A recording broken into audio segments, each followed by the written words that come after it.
Toda dor de cabeça é igual? Cefaleia e enxaqueca é a mesma coisa? Você já deve ter percebido que existem alguns tipos diferentes de dores de cabeça. E é isso que a gente vai falar nos próximos vídeos. Eu sou Ilana Falcão, sou médica neurologista.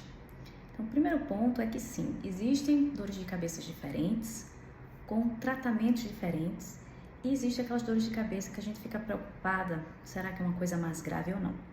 Então, primeiro, a gente tem que entender que o nome cefaleia significa dor de cabeça, é um termo geral. Cefaleia para todos os tipos de dor de cabeça, é um sinônimo.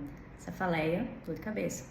Enxaqueca é um tipo especial de dor de cabeça, que tem sintomas diferentes e tratamentos diferentes, tá bom? Então, essa classificação vem da Classificação Internacional de Cefaleias, que é um livrinho que o neurologista tem como guia. E dentro dessa classificação existem mais de 200 tipos de dores de cabeça diferentes. E a gente classifica entre primária e secundária. Por que isso? Porque é mais fácil a gente identificar e fazer o tratamento adequado. Então, primária é aquela dor de cabeça que a pessoa já nasceu com uma predisposição genética. Por exemplo, uma enxaqueca, uma cefaleia em salvas, ou então aquela cefaleia de tensão. Uma cefaleia secundária, aquela que é secundária a alguma outra coisa. Por exemplo, eu estou gripada, então eu fico congestionada, eu fico com uma dor de cabeça aqui, eu fico com febre. Então, é uma cefaleia secundária à infecção viral, essa dor de cabeça. Quando a infecção viral vai embora, a dor de cabeça vai embora. Então, a pessoa teve, por exemplo, um AVC, que pode cursar com dor de cabeça. Então, é uma cefaleia, um tipo de dor de cabeça secundária ao AVC. Então, as cefaleias secundárias, existe um grupo delas que a gente precisa ter os sinais de alerta, porque são cefaleias mais graves, que a gente tem que passar o pente fino e não deixar passar despercebido. Mas hoje eu vou falar um pouco sobre a enxaqueca, que é um grande causador de incapacidade, principalmente em mulheres, e mulheres na faixa etária de 20 a 50 anos, e tem muito a ver com a questão hormonal, principalmente. Então, enxaqueca é uma doença genética. O que é que significa isso? Você já nasceu com isso. Provavelmente na sua família deve ter algum parente que tenha crises de enxaqueca. Então, uma crise de enxaqueca típica, como é que acontece? Geralmente, a pessoa tem uma dor de cabeça de um lado só, ela é pulsátil, martelando como o coração tivesse dentro da cabeça. Ela vem com náusea, com enjoo, com vontade de vomitar. Ela é de moderada a forte intensidade. Significa que quando eu tenho realmente a crise de enxaqueca, quando ela chega no pico, a pessoa fica muito incapacitada. Então, eu tenho que parar as atividades que eu estou fazendo. O simples fato de andar parece que piora a dor de cabeça, abaixar a cabeça piora. E ela vem com outros sintomas, né? Desses que eu falei, náusea e vômito, e também com a sensibilidade aos estímulos. Para o cérebro, tudo é estímulo. Então, um estímulo luminoso, a pessoa fica com essa claridade que incomoda mais, o barulho incomoda mais. Se eu jogar uma caneta que parece pá, pá, pá, pá, pá, cheiro, né? Muitas pessoas têm esse gatilho de cheiro. Então, é uma dor de cabeça diferente da cefaleia tipo tensão, que é uma dor de cabeça mais associada à contração muscular. Trabalhou, tá cansado, no final do dia, é uma dor de cabeça em faixa, como se tivesse uma faixa, um capacete apertando aqui na testa ou aqui embaixo da nuca. Então, uma pessoa pode ter mais de um tipo de dor de cabeça? Claro que sim. E a pessoa que tem enxaqueca, ela tem essa tendência de ter mais de um tipo de dor de cabeça, principalmente cefaleias primárias. Então, voltando aqui para a enxaqueca, a gente viu que ela é unilateral, que ela é pulsátil, que ela é de moderada a forte, que ela vem com sintomas associados. Fotofobia, foto, que é claridade, incômodo com a claridade, fonofobia, que é incômodo com o barulho. Isso são os critérios da enxaqueca. É claro que a enxaqueca tem mais de 30 sintomas e a gente vai destrinchar isso ao longo dos próximos vídeos, tá bom? A duração da crise, se você não fizer nada na crise de enxaqueca, ela dura mais ou menos entre 4 horas e até 3 dias. É o pico que acontece. Então, a enxaqueca, ela começa devagarinho, ela é uma bolinha de neve no topo da montanha. E ela vai descer essa montanha porque no nosso corpo vão liberar substâncias, neurotransmissores, proteínas, que quando uma vez que isso é lançado na corrente sanguínea e que atinge um determinado pico, a crise vai acontecer.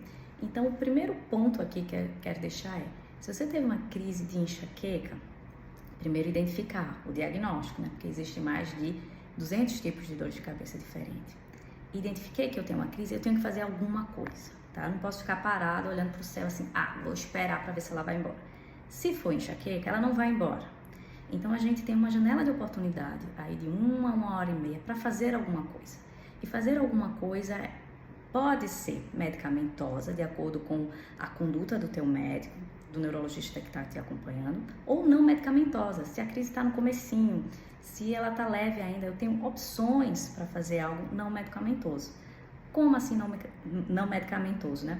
Eu posso utilizar alguns chás, alguns alimentos, eu posso, por exemplo, chá de gengibre, tem um drink que a gente pode fazer, que é um copo de água de coco com gengibre em pó, e logo no início da crise, porque gengibre é uma raiz anti-inflamatória, a água de coco tem muitos nutrientes, e na crise de enxaqueca tem esse desequilíbrio neuro da cabeça, eletroquímico, então ajuda, se for levezinha, se eu colocar uma bolsa de gelo no local, ajuda, se eu parar o que eu estou fazendo, sair daquele ambiente, porque deve ter alguma coisa que desencadeou um estímulo maior.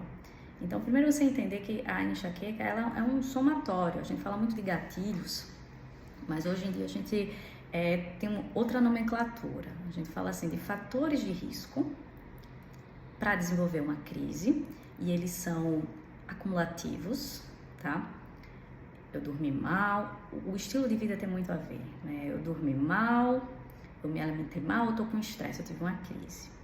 Então, fatores que aumentam essa chance de eu ter crise, o meu cérebro não está conseguindo sustentar mais, ele está mais vulnerável, eu vou e desencadeio a crise. E fatores de proteção, algo que a gente não se dá muito conta, o que é que eu fiz nesse dia que eu não tive crise, né? Fatores de proteção. Então, a gente vai focar mais nos fatores de proteção, a gente não chama mais de gatilhos. E enxaqueca tem muitos mitos, por exemplo, você comeu maracujá, chocolate, café, e a gente vai ver que esses gatilhos, eles variam de pessoa para pessoa, na mesma pessoa, dependendo do momento de vida que ela está. Então, é muito importante você não sair restringindo tudo da sua vida, porque fulaninho disse que isso é um gatilho para enxaqueca. Pode ter sido para ele, naquele momento, e para você, não.